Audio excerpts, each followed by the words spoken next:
નમસ્કાર, સ્વાગત છે આપનું અમારા લોકપ્રિય કાર્યક્રમ ચૂંટણીનો ચોરોમાં. હું છું નરેન્દ્રસિંહ. જે રીતે અત્યારે ચૂંટણીનો માહોલ બરાબર જામી ચૂક્યો છે, 23 તારીખે મતદાન છે, તે પહેલા તમામ જગ્યાએ રાજકીય પક્ષોની જે ગતિવિધિ છે તે બરાબર તેજ બની ગઈ છે અને આજે અમે આવી પહોંચ્યા છીએ ડીસામાં, જે બનાસકાંઠા લોકસભા બેઠક અંતર્ગત આવે છે. આજે ચૂંટણીના ચોરામાં વાત કરીશું અહીંના વિસ્તારની ખેડૂતોની સમસ્યાની. અહીંના વિસ્તારના ખેડૂતો કેટલા ખુશ છે, કેટલા તેમને સંતોષ થયો છે, તો સાથે જ જે અહીંના વિસ્તારના જે કામો થયા છે તે મુદ્દે પણ વાત કરીશું. તો ભાજપ અને કોંગ્રેસ બંને પક્ષના નેતાઓ અમારી સાથે ઉપસ્થિત છે. તેમની પાસે તેમની ઓળખાણ પહેલા કરી લઈએ. મારી સાથે છે પ્રવીણભાઈ માળી કે જેઓ ભાજપના નેતા છે, સાથે જ છે લેપજીભાઈ ઠાકોર, ભાજપના નેતા. તો કોંગ્રેસ પક્ષમાંથી અત્યારે ઉપસ્થિત છે રાજેન્દ્રભાઈ જોશી. આપ તમામનું સ્વાગત છે અમારા આ ચૂંટણીના ચોરામાં.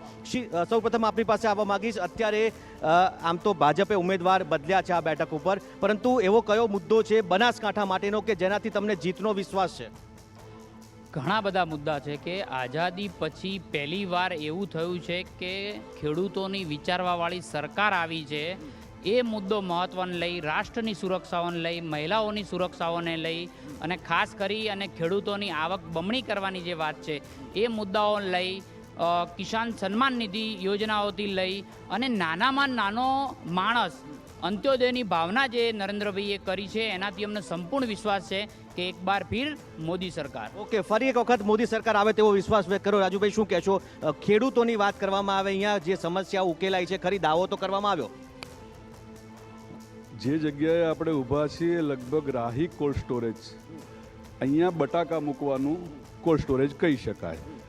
છેલ્લા 4 વર્ષથી 40 રૂપિયે મણ બટાકા વેચાતા હોય અને આ સંવેદનહીન સરકાર આ બટાકાના ખેડૂતોના કોલ્ડ સ્ટોરેજના માલિકો આપઘાત કરતા હોય અને છતાંય હજુ એક બાર ફીર, એટલે આ ગપગોળાને કરતાં વાસ્તવિક પર ઉતરવું જોઈએ.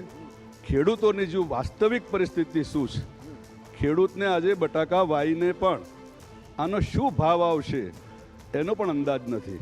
ટૂંકમાં અત્યારે પરિસ્થિતિ વિકટ છે તેવું તેમનું કહેવું છે. લેપજીભાઈ, શું કહેશો? હકીકતમાં બટાકા નગરી તરીકે ઓળખાતું હતું ડીસા, અત્યારે પરિસ્થિતિ કંઈક અલગ છે તેવો કોંગ્રેસનો દાવો છે. મારા મિત્રને મારે એટલું જ કહેવું છે કે ડીસાની અંદર જે બટાકા નગરી તરીકે ઓળખાય છે એમાં ખરેખર કંપનીઓ, જે પ્રોસેસિંગ વેરાયટીની જે કંપનીઓ છે એ હર હંમેશા એ કંપનીઓ ટેક ઓવર પહેલેથી જ એને ટેક ઓવર કરે છે, ખેડૂતોના પહેલેથી ભાવ વધે છે અને એમાં સારું એવું વળતર મળે. આ વર્ષે પણ 185 રૂપિયાના ભાવ મેકેન્સ કંપની આપેલા જ છે. એટલે જે ખેડૂતો એના હાથે જોડાયેલા છે એમાં ક્યારેય ડીસામાં નુકસાનવાળી વાત જ નથી. અત્યારે પરિસ્થિતિ વિકટ છે એવો દાવો છે ખેડૂતોને. પરિસ્થિતિ અત્યારે બટાકાનું ઉત્પાદન ઓછું થયું છે. ના ના, એવું કોઈ નથી. આજે ઉત્પાદનની દ્રષ્ટિએ ડીસાની અંદર સૌથી મોખરે છે અને બટાકાના સમતોલ ભાવ પણ જે કંપનીઓ દ્વારા મળે છે. એટલે જે કંપનીઓ સાથે જોડાયેલા છે એટલા માટે સરકારે અને સબસિડી વિશે પણ આગળની જે 2 વર્ષ પહેલાં પણ સબસિડી આપી અને સરકાર એને ટેક ઓવર ખેડૂતોને કરે જ છે. ઓકે, સરકાર ફાયદો કરાવી રહી છે. હું લોકો પાસે જવા માંગીશ, ખરેખર શું પરિસ્થિતિ છે, તેમને કોને સવાલ છે તે જાણવા માંગીશ. કોને સવાલ છે તમારો? જી, અમારો સવાલ ખેડૂતોના માટે તો બહુ સારું છે, પણ એ મગફળીના સરકારની વિનંતી કે મગફળીના ભાવ જે 50% વેચાઈ ગયા પછી વધી છે, એ મગફળી નીકળવાના સમય પહેલાં જો ભાવ વધાય તો ખેડૂતોને બહુ લાભ થાય. બટાકાની વાત એવી છે, બટાકાના ગયા વર્ષે નુકસાન હતું સ્ટોરમાં, પણ એ નુકસાનમાં સરકારે 2 રૂપિયા કિલો સબસિડી આપી અને થોડી રાહત આપી હતી. એના કરતાં સરકાર જો બટાકાનું પ્રોસેસિંગ થાય એવું કોઈ મોટી પ્રોજેક્ટ ઊભો કરે બનાસકાંઠામાં, ડીસામાં, તો એના માટે ખેડૂતોને ખૂબ લાભ મળી શકે એવું છે. પ્રોસેસિંગ યુનિટ થવું જોઈએ. ખેડૂતોની સ્થિતિ સુધરી છે ખરી? સમસ્યા ઉકેલાઈ છે ખરી? વધુ પ્રોડક્શનના કારણે છેલ્લા 3-4 વર્ષથી બમ્પર પ્રોડક્શન થયું હતું. જે રાજુભાઈએ વાત કરી એ 2 વર્ષ પહેલાં અમુક ખેડૂતોએ વધારે બર્ડન સહન ન કરવાથી સુસાઇડ કર્યા હતા. પણ સંવેદનશીલ સરકાર તો છે. જ્યારે જ્યારે અમારી માંગણીઓ સરકાર જોડે ગઈ છે તો એમને વિચાર્યું છે અને અમને આંશિક રાહત બટાટા માટે આપી છે. એટલે સંવેદનશીલ સરકાર છે, પણ બટેટામાં જો MSP મિનિમમ સપોર્ટ પ્રાઇસ જો એ નક્કી કરે તો અહીંયા જે બટાટા નગરી છે એને વધુ ભાવ મળી શકે અને ખેડૂત સક્ષમ બની શકે છે. સમસ્યાઓ ઉકેલાઈ છે ખરી? સાંસદ દ્વારા જે કામો થયા હોય છેલ્લા 5 વર્ષમાં આ વિસ્તારમાં? અરે કોંગ્રેસની સરકારમાં તો ખેડૂત બિચારોને બાપડો બની ગયો હતો. દર સિઝને ખાતર લેવા માટે લાઈનો લગાવી પડી હતી. આખો દિવસ લાઈનોમાં ઊભો રહેતો, યુરિયા ખાતર ન મળતું અને પોલીસવાળા ધોકા મારતા હતા. આ પરિસ્થિતિ ખેડૂતની કોંગ્રેસના શાસનમાં હતી. ડીપી મળતી તો દોઢ મહિને બાજરી સુકાઈ ગયા પછી ડીપી મળતી હતી. એટલે કોંગ્રેસની સરકારમાં ખેડૂત પાયમાલ થઈ ગયો હતો. હવે તો સારું છે. ઓકે જી, કોને સવાલ? બનાસકાંઠામાં બનાસ ડેરી દ્વારા બટાકાની સારી રીતે પ્રોડક્ટ છે પ્રોડક્ટ બની અને બટાકાનો સારી રીતે ઉપયોગ થાય એના માટે બનાસ ડેરી દ્વારા એક ભગીરથ મોટો પ્લાન્ટ બનાસકાંઠામાં થઈ રહ્યો છે, જેના કારણે ડીસાના બટાકાના ખેડૂતોને કોઈ નુકસાન ભવિષ્યમાં થવાનું નથી એને ખાતરી આપી છે. અત્યારે પ્લાન થઈ રહ્યો છે. હું ફરી એક વખત નેતાઓ પાસે જવા માંગીશ. રાજુભાઈ, જે રીતે એક આક્ષેપ એવો છે કે કોંગ્રેસના વખતમાં સ્થિતિ ખરાબ હતી, અત્યારે સ્થિતિ સુધરી છે, તેવું પણ ઘણા લોકો માની રહ્યા છે. ડીએપીનો ભાવ કોંગ્રેસ વખતે જે ભાવ હતો, યુરિયાનો જે ભાવ હતો, એ આજ લગભગ ડબલ થઈ ગયો છે. ખેડૂતને ખેતી ખરેખર પોસાતી નથી. માની લો આગામી આયોજનની પણ વાત કરીએ તો આજે ભૂગર્ભના તળ નીચા જઈ રહ્યા છે. આટલો મોટો દાંતીવાડા ડેમ આ વિસ્તારની અંદર હોય, એક નાના ભૂંગળાથી ડેમ ભરવાનું આ સરકાર છેલ્લા 22 વર્ષથી વિચારી રહી હોય તો ખેડૂત માટે કાંઈ ચિંતા કરતી હોય એ વાતમાં કાંઈ દમ નથી. રહી વાત કોંગ્રેસની, કોંગ્રેસ હર હંમેશ અડધા ભાવે અથવા તો વેપારીકરણ નથી કર્યું એટલે સમકક્ષ રીતે ખેતીનો દરેક કોમ્યુનિટીનો વિકાસ થાય એવા પ્રયત્ન કર્યા છે. ભારતીય જનતા પાર્ટીની પણ વાત કરી જ લઈએ. 2015-17માં પૂર આવ્યું. જે ખેતરોની અંદર 1.5 ફૂટ માટી ભરેલી હતી ત્યાં મગફળી વવાઈ નહોતી, છતાં 400 કરોડ રૂપિયાના ધૂળ ઢેફા ભરીને એના પેમેન્ટ ચૂકવાયા છે. ઓકે, શું કહેશો? જે રીતે પરિસ્થિતિ વિકટ વધુ અત્યારે બની છે આ સરકારમાં, તેવું તેમનું કહેવું. મારા વડીલો એવું કહેતા કે સૌથી ઉત્તમ ખેતી, પછી મધ્યમ વેપાર અને કનિષ્ઠ નોકરી છે. તો 60 વર્ષ સુધી કોંગ્રેસે એવું શું કર્યું કે ખેડૂતોને બિચારાને બાપડા થવું પડ્યું? રહી વાત બટાકાની, વેલ્યુ એડિશનની વાત હોય, ભાજપે 5 વર્ષમાં શું કર્યું મારે એ જાણવું છે. ભારતીય જનતા પાર્ટીએ જે કોંગ્રેસે 10 વર્ષની અંદર શ્રીનાથન કમિટીને મંજૂરી ના આપી, મિનિમમ સપોર્ટ પ્રાઇસને જે મંજૂરી ના આપી એ મંજૂરી આપી અને મિનિમમ સપોર્ટ પ્રાઇસ દોઢા ભાવે ખેડૂતનું લેવાનું નક્કી કર્યું છે. અને અત્યારે ચાલુ થઈ ગયું છે. આંકડાની દ્રષ્ટિએ જોઈએ તો મગફળી બનાસકાંઠાની અંદર 2 લાખ ટન એની કિંમત થાય છે 101 કરોડ 40 લાખ રૂપિયાની મગફળી ખરીદાઈ ગઈ છે અને અડદની કિંમત 11 કરોડે આ બનાસકાંઠાના ખેડૂતોની કિંમતે આ વસ્તુ ખરીદાઈ ગઈ છે. લવજીભાઈ, ભૂગર્ભ જળ ઊંડા ગયા છે, ભૂગર્ભ જળનો પ્રોબ્લેમ છે, પાણીની સમસ્યા છે, તે માટે શું કર્યું છે? એના માટે આમ કહી શકાય તો કોઈ ભાજપ પાર્ટીએ એમ પાણીના તળ ઊંડા તો ખેંચા નથી. એ સ્વાભાવિક છે. જ્યારે ખેડૂતો હમણાંથી જે ડાર્કઝોન હતો એ ઉપાડ્યો છે અને ખેડૂતોને સવલત આપી છે. એના માટે ડાર્કઝોનના હિસાબે થોડા નવા બોર બન્યા છે એટલે થોડું પાણી ઊંડું તો ગયું જ છે. પણ સાથે સાથે ભારતીય જનતા પાર્ટીની સરકારે ડેમ ભરવા માટેના પણ પ્રયત્નો અને પાઇપલાઇનો પણ ગોઠવી જ છે. એમાં જલ્દીથી તળ ઊંચા આવે. અહીંયા સુજલામ સુફલામની કેનાલ પણ એમણે કરી છે. એટલે એવું નથી કે ભાજપ સરકારે તો સૌથી પહેલાં સુજલામ સુફલામ હોય કે કેનાલો દ્વારા પાણીના તળ ઊંચા આવે એના માટેના પ્રયત્નો સરકારે કર્યા જ છે. અહીંયા બનાસકાંઠામાં વારંવાર કેનાલો તૂટવાના બનાવો બનતા હોય છે, તેની પાછળ તમને શું કારણ લાગે છે? એવું કશું નથી. જો ક્યાંક અહીંયા એવી સમસ્યાઓ હોય છે કે ઉંદરના દર, માટીની અંદર કોઈ દર ઘૂસી જાય અને એમાંથી પાણી તો નીકળે, એવું આપણા પોતાના નળ તૂટી જતા હોય તો કોઈ કહેતા નથી. એમ સૌથી વધુ આખા ગુજરાતમાં બનાસકાંઠામાં જ કેનાલો કેમ તૂટે છે? જે કંપનીએ આ કોન્ટ્રાક્ટ રાખ્યો એ કંપનીનું નામ છે બેકબોન કંપની અને એના માલિક જે છે એના ભાગીદાર છે અર્જુનભાઈ મોઢવાડિયા. ચોક્કસ ટીવીના માધ્યમ દ્વારા કહું છું. અને એને ડીલિસ્ટિંગ કરવાની કાર્યવાહી સરકારે પણ કરી નાખી છે. અને રહી વાત સબ માઇનોર કેનાલ જે ફૂટી રહી છે નાની નાની, તો એ જમીન ઘસવાના કારણે તૂટી રહી છે અને એ પણ કોન્ટ્રાક્ટર જોડેથી જ રિપેર કરાયું છે. સરકારનો, ખેડૂતોનો કે આમ નાગરિકનો કોઈ પણ બોજો નથી નાખવા દીધો. તમને શું લાગે રાજુભાઈ, વારંવાર કેનાલો તૂટી રહી છે આ વિસ્તારમાં, ખેડૂતો હેરાન થઈ રહ્યા? જૂઠ બોલવાથી, વારે જોરથી બોલવાથી સાચી હકીકત બદલાવાની નથી. ઉંદરોની વાત કબૂલ કરી લીધી, પણ એ 4 પગના ઉંદર છે કે 2 પગના એ મારા મિત્રને પૂછવું રહ્યું. ગમે તે કોન્ટ્રાક્ટરની વાત હોય એના ઉપર સરકારની એજન્સીઓ બેઠી જ હોય. જ્યારે તમે આખું આજે કોળું શાખમાં જઈ રહ્યું છે એવું પ્લાનિંગ કરી રહ્યા છો તો આ વાત યોગ્ય નથી. સરકાર તમે ચલાવી રહ્યા છેલ્લા 22 વર્ષથી એક પણ જગ્યાએ તમે એક પણ આગેવાનને કેમ જેલમાં નથી પૂરતા? જે ખોટું કરે છે એને એ પછી ભાજપના હોય તોય તમે ચલાવી લો છો. મોટા ભાગના તો ભારતીય જનતા પાર્ટીના કોન્ટ્રાક્ટરો ચારે બાજુ ફરી રહ્યા છે ભાઈ. ઓકે ટૂંકમાં આક્ષેપો પ્રતિ આક્ષેપો થઈ રહ્યા છે, પરંતુ જનતાના જે સવાલો છે તેની મુદ્દે આગળ વાત કરીશું, પરંતુ તે પહેલા લઈશું એક બ્રેક.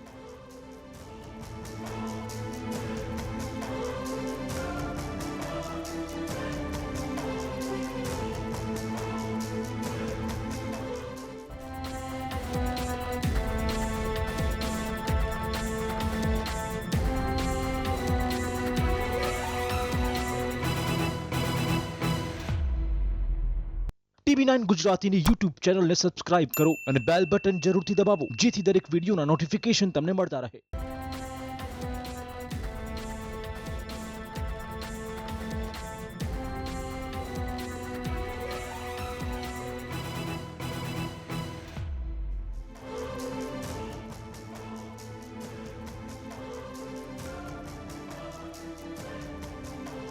તો બ્રેક બાદ ફરી એકવાર આપનું સ્વાગત છે. ચૂંટણીના ચોરામાં અમારી સાથે જોડાઈ ચૂક્યા છે કોંગ્રેસના નેતા સાગરભાઈ દેસાઈ. સાગરભાઈ, જે રીતે અત્યારે માહોલ અત્યારે ચૂંટણીનો છે, પરંતુ એવો કયા મુદ્દો છે કે જે છેલ્લા કેટલાય વર્ષોથી જે આ વિસ્તારમાં ઉકેલાયો નથી? સાંસદ ભાજપના હતા 2 વખતથી, તો પણ મારા મિત્રએ વાત કરી લેવજીભાઈએ, છેલ્લા 22 વર્ષથી એમની સરકાર છે, છતાં તેમના તત્કાલીન મુખ્યમંત્રી આનંદીબેન પટેલે કરોડોના ખર્ચે પાઇપલાઇન નાખી અહીંયા સીપુ ડેમમાં અને દોતીવાડા ડેમમાં પાણી લાયકીને ઉદ્ઘાટન કર્યું હતું. એનું અહીંયા અત્યારે કોઈ અસ્ત નથી અને બનાસકાંઠાના તમામ ખેડૂત સીપુ ડેમ અને દોતીવાડા ડેમથી ફાયદો થાય છે. આજ સુધી પણ એ પણ ડેમ એમના એમ સૂકા છે. ઓકે, ટૂંકમાં યોજનાઓ તમે જાહેર કરો છો, પરંતુ પાછળથી જે અસરકારક અમલ થવો જોઈએ, પાણી આવવું જોઈએ, નથી આવવું. કોંગ્રેસના મિત્રોને હું કહેવા માગું છું, એ નર્મદા પાઇપ ચાંગાથી આવેલી છે અને ત્યાંથી લઈ અને આપણે દાંતીવાડા ડેમ સુધી જ્યાં પણ પાઇપ નીકળી એની બંને બાજુઓ 2 કિલોમીટર સુધી ગામના તળાવો ભર્યા છે. એના પછી એક ફિલ્ટર પ્લાન્ટ લગાવ્યું દાંતીવાડામાં, ત્યાંથી 112 ગામોને આજે પણ ફિલ્ટર પાણી આપવામાં આવી રહ્યું છે. આ કોંગ્રેસ જુઠ્ઠાણું ફેલાવાનું બંધ કરે કે એ પાણીથી કોઈ ફાયદો નથી, એટલે જુઠ્ઠાણું ફેલાવાનું બંધ કરે. પહેલા સાચી વાત કહે છે રાજુભાઈ. ભૂગર્ભના તળ લગભગ 200 ફૂટ સુધી પથ્થર, 200 ફૂટ પછી સતત પથ્થર છે. એટલે જે કંઈ પણ આ વાતો કરી રહ્યા છે તમામ જગ્યાએ એવું નથી તેવું તેમનું કહેવું. કોંગ્રેસના જ ડેમ બનાવેલા છે. આમણે તો બનાવ્યા છે માત્ર ચેક ડેમ. કરપ્શનની જે કંઈ પણ સ્કીમો અમલમાં મૂકવાની હોય એને બહુ બારીકાઈથી પ્લાનિંગ કરી અને ભારતીય જનતા પાર્ટીએ 22 વર્ષમાં અહીંયા આગળ લોકોને હવામાં રાખવાનો જ ધંધો કર્યો છે. નાનું બાળક હોય એને આપણે ઉલાળીએ, થોડી વાર હશે પણ એને દવડાવવું પણ પડે. 22 વર્ષથી આ ખેડૂતો હાલ રોડ પર આવી ગયા છે.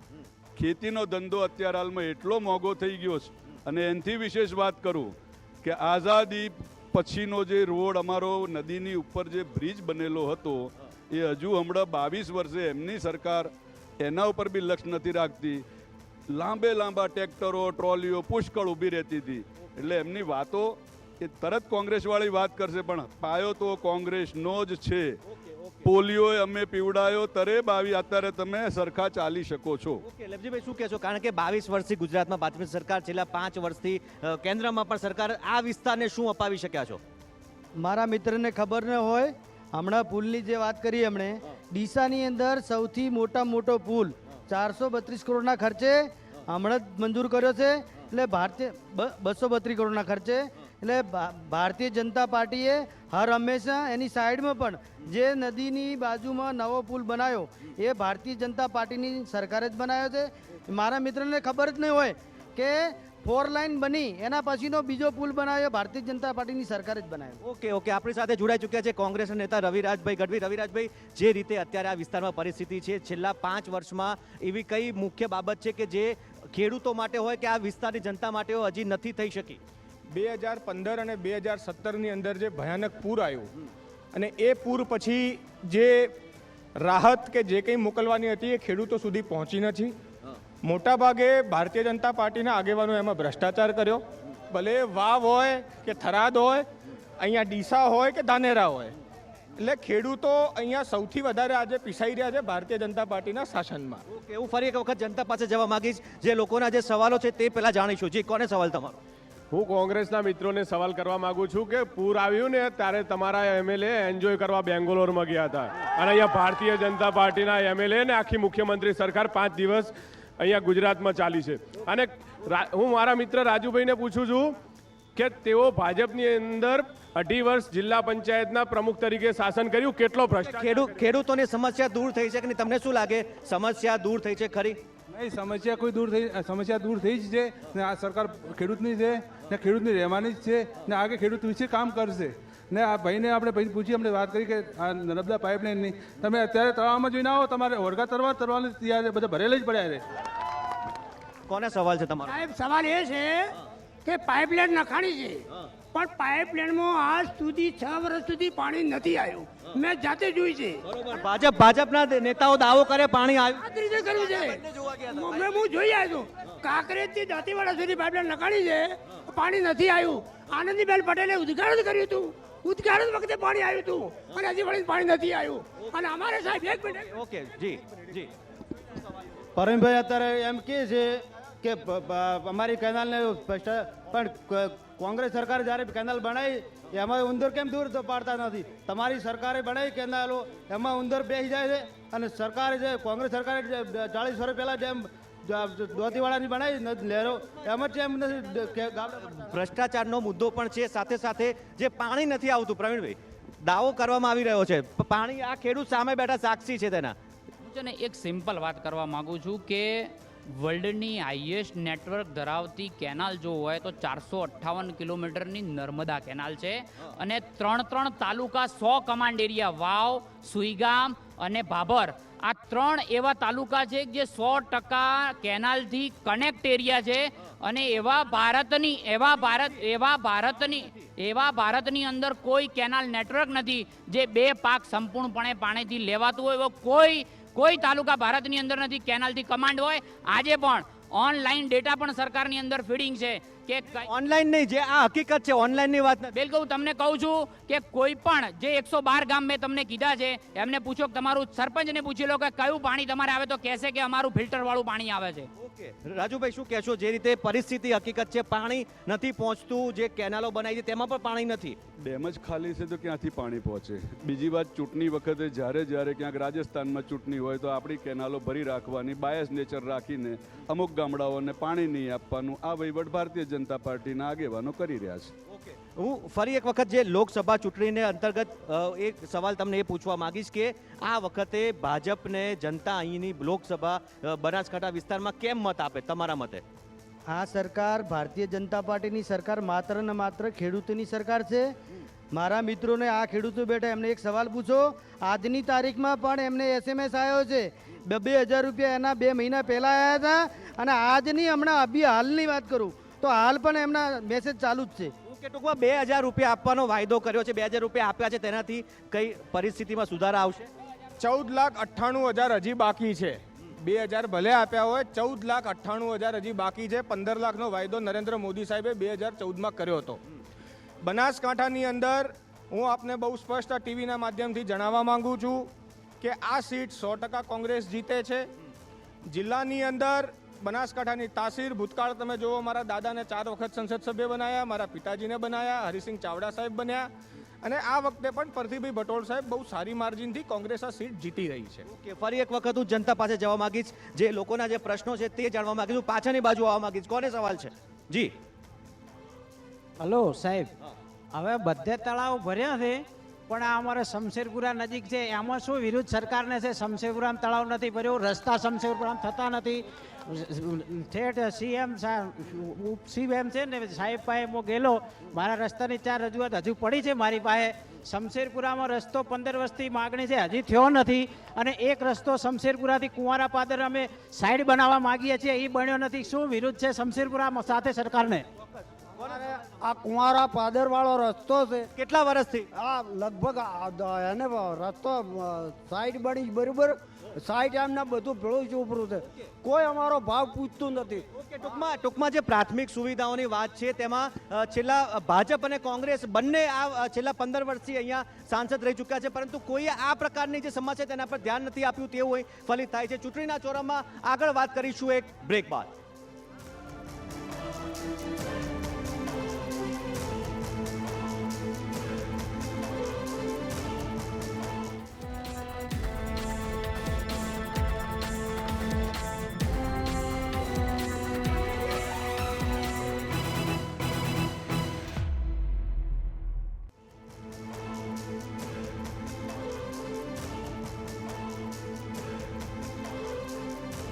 બ્રેક બાદ ફરી એકવાર આપનું સ્વાગત છે ચૂંટણીના ચોરામાં. સમગ્ર રાજ્યમાં જે ખેત ઉત્પાદન થાય છે તેના 20%થી વધુ ઉત્પાદન માત્ર બનાસકાંઠા જિલ્લામાં થાય છે. ત્યારે આ વિસ્તારના ખેડૂતોની સમસ્યા શું છે, નેતાઓએ તેમના માટે શું કર્યું છે તેની જ આપણે વાત કરી રહ્યા છીએ આ ચૂંટણીના ચોરામાં. હું એક જે પ્રશ્ન અત્યારે સમગ્ર રાજ્યમાં ઉઠ્યો છે, ન માત્ર બનાસકાંઠામાં, પાક વીમાનો પ્રશ્ન.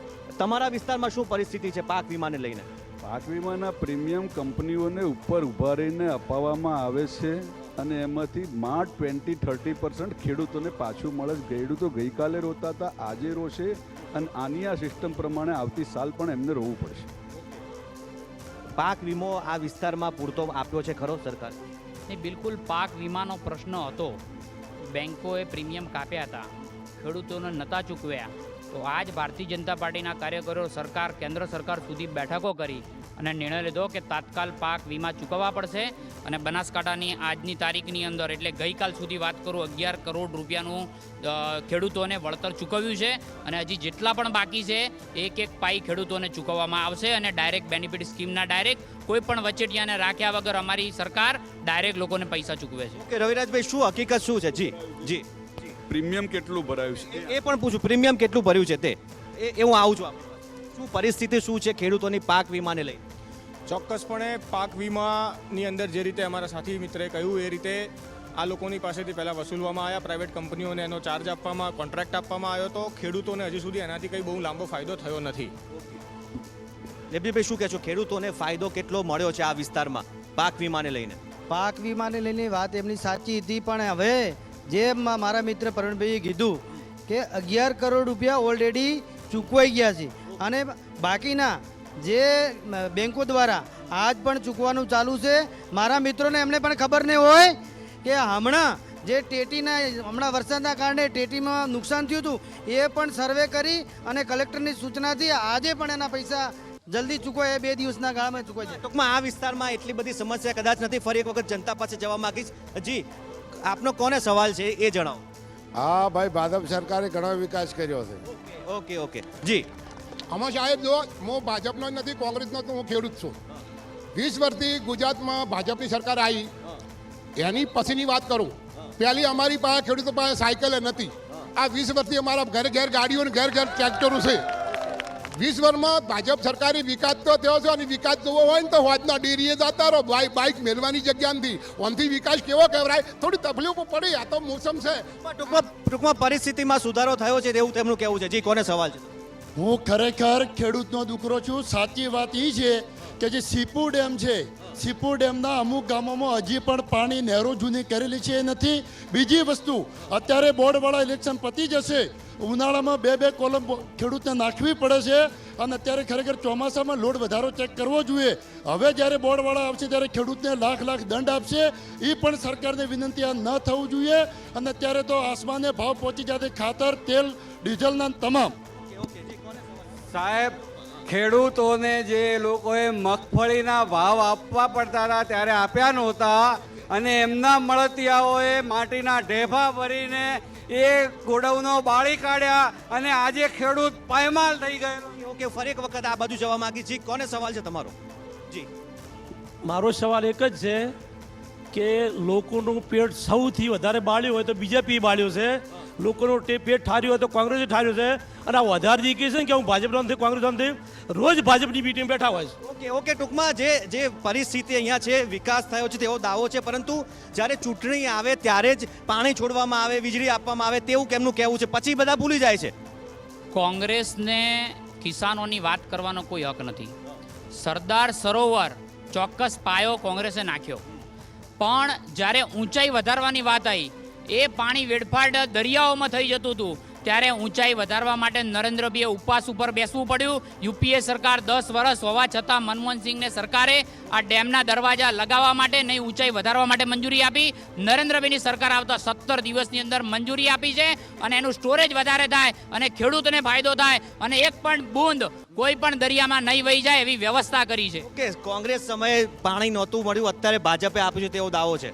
જો ખરેખર ઉત્તર ગુજરાત ઉપર આ પનોતા પુત્રની જે ભાષા વપરાઈ રહી છે, આ ચારે બાજુ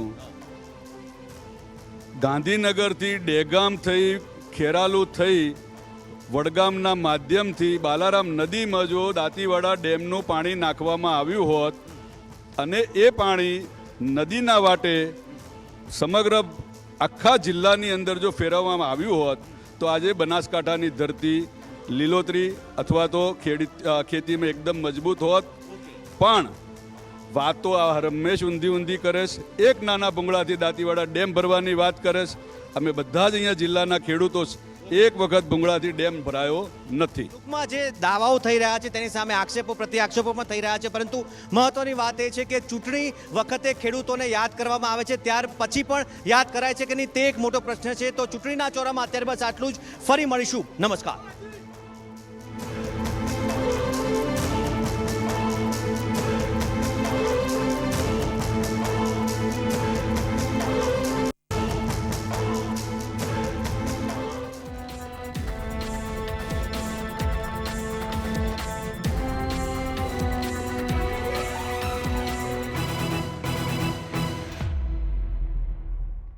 TV9 ગુજરાતીની YouTube ચેનલને સબસ્ક્રાઇબ કરો અને બેલ બટન જરૂરથી દબાવો જેથી દરેક વિડીયોના નોટિફિકેશન તમને મળતા રહે.